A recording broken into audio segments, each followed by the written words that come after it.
जो global trade है उसका 54% उसकी जो इनवॉइसिंग होती है, उसकी जो बिलिंग होती है वो यूएस डॉलर में होती है। ऐसा भी होता है कि जो बिजनेस है वो between the China and India है, लेकिन जो करेंसी का जो एक्सचेंज है, जो व्यापार हो रहा है वो हो रहा है यूएस डॉलर में। यानी कि जो यूएस डॉलर है वो ग्लोबल करेंसी है। अब जैसे अगर हम बात करें विदेशी मुद्रा भंडार की, ठीक है, फॉरेन रिजर्व्स जो हैं, हर देश उसके पास यूएस डॉलर्स होते हैं। जैसे कि अगर हम पूरे वर्ल्ड की फॉरेन रिजर्व्स की बात करें तो उसमें 58% यूएस का डॉलर रखते हैं लोग। दूसरे नंबर पे यूरो होता है, यूरो 20% है, और बाकी में बाकी की सारी करेंसीज है जो कि एक्सपोर्ट्स करते हैं, जैसे युआन है, येन है जापान का, इस तरीके से। सबसे पहले तो ये बात है कि जो डॉलर है अगर वो ग्लोबल करेंसी है तो उसके यूएस को क्या क्या फायदे होते हैं, जिससे कि वो एज अ इकोनॉमिक पावर, ठीक है, इतनी बड़ी इकोनॉमी बनती है ना। इकोनॉमी बड़ी होती है तभी वो मिलिट्री के इक्विपमेंट्स खरीदता है या बनाता है उसके बेस पे, इकोनॉमी के बेस पे।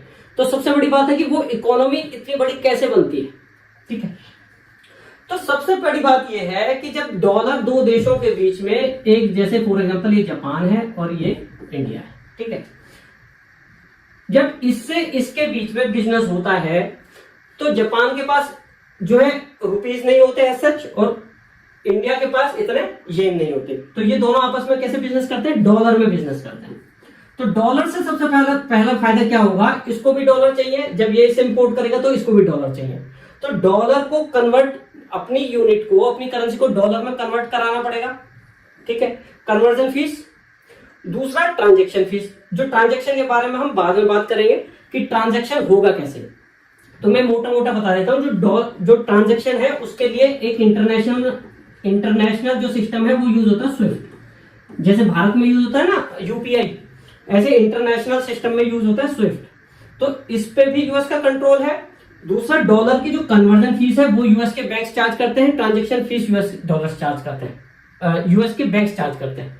तो एक बात ये हुई कि जो डायरेक्ट मनी ट्रांसफर है, जो डायरेक्ट जो कन्वर्जन फीस है, डायरेक्ट चार्जेस हैं, वो यूएस के बैंक्स को मिलता रहता है। तो ये हो गया डायरेक्ट फायदेमंद। और क्या होगा, दूसरा होगा अमेरिका को जो लोन है, क्योंकि ग्लोबल करेंसी है डॉलर, तो जो डॉलर रिजर्व्स में लोगों के रखे हैं उसका करेंगे क्या। तो वो लोग क्या करते हैं, या तो उस यूएस डॉलर को यूएस की मार्केट में इन्वेस्ट कर देते हैं, या फिर यूएस क्या करता है, अपने बॉन्ड्स रिलीज कर देता है।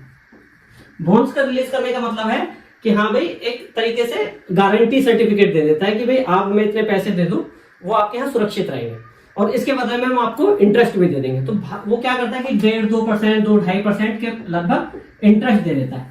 अब क्योंकि मनी सेफ है और सरप्लस है, तो उस पर कुछ ना कुछ पैसा भी आता रहेगा, तो दूसरे देश क्या करते हैं, वहां पे इन्वेस्ट कर देते हैं या फिर उनके बॉन्ड्स खरीद लेते हैं यूएस के। तो यूएस को बहुत कम इंटरेस्ट रेट पे लोन मिल जाता है। अगर भारत को लोन चाहिए होगा, श्रीलंका को लोन चाहिए होगा, किसी और कंट्री को लोन चाहिए होगा, तो वो मिलेगा 6-7% पे, मैं एग्जांपल के लिए कह रहा हूं, और वहीं पे यूएस को मिल जाएगा वो 1.5-2-2.5%। तो बहुत कम कीमत पे लोन मिल जाता है। और लोन भी वो उतार कैसे देता है, आराम से डॉलर छापेगा, और जब दूसरे देश को जरूरत होगी, कुछ वैसे कंपल्सन होगी, डॉलर छापेगा और उसे दे देगा, कुछ नहीं करना ना। उसे गोल्ड की जरूरत होगी, ये अभी हम डिस्कस करेंगे, गोल्ड की जरूरत क्यों नहीं होगी, और वो अपना कर्ज आराम से उतार देगा। तीसरी बात, ये हमने बात करी कि ग्लोबल इन्वेस्टमेंट, जो भी सरप्लस में डॉलर होगा वो नॉर्मली, जैसे सऊदी अरब है, यूएई है, ये लोग क्या करते हैं, नॉर्मली यूएस में इन्वेस्ट कर देते हैं। जो भी इनके पास डॉलर आता है, जो ये तेल बेचते हैं, उसके बदले में जो डॉलर आता है ये यूएस में इन्वेस्ट कर देते हैं। तो यूएस में हमेशा पैसा अवेलेबल रहता है। और क्या करता है, देखो जो मैंने बात बताई थी ना कि जैसे ही किसी का वो आया कर्जा उतारना, तो यूएस डॉलर छापा और दे दिया, है ना। लेकिन एक बात और होती है, जब कोई कंट्री इंपोर्ट करता है चीजों को और एक्सपोर्ट कम करता है, इंपोर्ट करता है, तो जिस कंट्री से हम खरीदते हैं उसकी करेंसी हमें चाहिए होगी। तो जो करेंसी जितनी ज्यादा डिमांड में होगी, फॉर एग्जांपल चीन है, चीन ज्यादातर एक्सपोर्ट करता है, एक्सपोर्ट ओरिएंटेड इकोनॉमी है, तो सब लोगों को चीन से चीजें खरीदने के लिए चीन की करेंसी चाहिए होगी युआन, यानी कि युआन डिमांड में होगी। जो चीज डिमांड में होगी उसकी वैल्यू बढ़ जाएगी, यानी कि युआन की जो करेंसी वैल्यू है वो बढ़ जाएगी। ठीक है, अब यूएस के केस में क्या होता है कि वो ये मानो कि आप वो एक्सपोर्ट भी काफी करता है और इंपोर्ट भी काफी करता है। मैंने क्या बताया कि जब हम इंपोर्ट करते हैं तो हमारी जो करेंसी की वैल्यू है वो कम होती है और जो एक्सपोर्ट करता है उसकी करेंसी की वैल्यू बढ़ती है ना।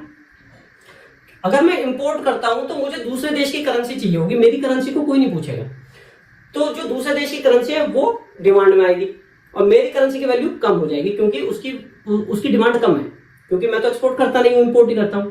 अमेरिका के केस में ऐसा नहीं होता। फॉर एग्जाम्पल अमेरिका चीन से इंपोर्ट करता है, तो चीन की करेंसी तो डिमांड में है, वो तो ठीक है, लेकिन अमेरिका की करेंसी भी डिमांड में है क्योंकि वो ग्लोबल करेंसी है। तो जो करेंसी डिमांड में होगी उसकी वैल्यू हमेशा ज्यादा ही होगी और अमेरिका की करेंसी हमेशा डिमांड में होगी क्योंकि वो ग्लोबल करेंसी है। सबको अपने रिजर्व में जो डॉलर है वो रखने ही पड़ेंगे, जब रखने ही पड़ेंगे तो हमेशा उसकी वैल्यू हाई रहेगी क्योंकि उसकी डिमांड ज्यादा रहेगी। अब एक बात और है, जैसे कि भारत है फॉर एग्जांपल, तो भारत में जितना गोल्ड होगा उतने ही नोट छापे जाते हैं। अगर हमने उससे ज्यादा नोट छाप दिए तो क्या होगा, जो फॉर एग्जांपल हमने रुपये बहुत ज्यादा छाप दिया, ठीक है, उससे क्या होगा कि मार्केट है भारत की मार्केट, उसमें नोट सरप्लस में हो जाएंगे, जो कि जो चीजें हैं जो हमें खरीदनी है वो लिमिटेड है, यानी कि डिमांड बढ़ गई चीजों की, तो उसकी महंगाई हो जाएगी, वो चीज महंगी मिलेगी क्योंकि पैसा बहुत ज्यादा है और चीजें कम है ना, तो महंगाई बढ़ जाएगी। लेकिन यूएस में ये प्रॉब्लम नहीं आती। फॉर एग्जांपल यूएस ने बहुत ज्यादा डॉलर छाप दिए है ना, तो वो यूएस की टेरिटरी में ना रह के, क्योंकि और लोगों को भी और देशों को भी डॉलर चाहिए होते हैं, तो वो डॉलर वहां पूरे वर्ल्ड में स्प्रेड हो जाएंगे, तो वो फैल जाएंगे, यानी कि अमेरिका से बाहर चले जाएंगे। तो यूएस कितने भी डॉलर छाप ले अपनी जरूरत के हिसाब से, वो वहां पे महंगाई नहीं बढ़ती। क्लियर? तो ये हो गया इसका नेक्स्ट एडवांटेज टू यूएस। अच्छा, ये बात भी हम आगे करेंगे, control over oil and energy, petro dollar. US ने किस तरीके से ऑयल पे कंट्रोल किया हुआ है, सऊदी अरब के और जो ओपेक कंट्रीज हैं, ऑयल एक्सपोर्टिंग कंट्रीज हैं, उन पे उनके बिजनेस के थ्रू उसने कैसे इस पूरे बिजनेस पे कंट्रोल कर रखा है, ऑयल वाले बिजनेस पे, ठीक है, और उसके थ्रू वो कैसे अपनी करेंसी को ऊपर लेके जाता है।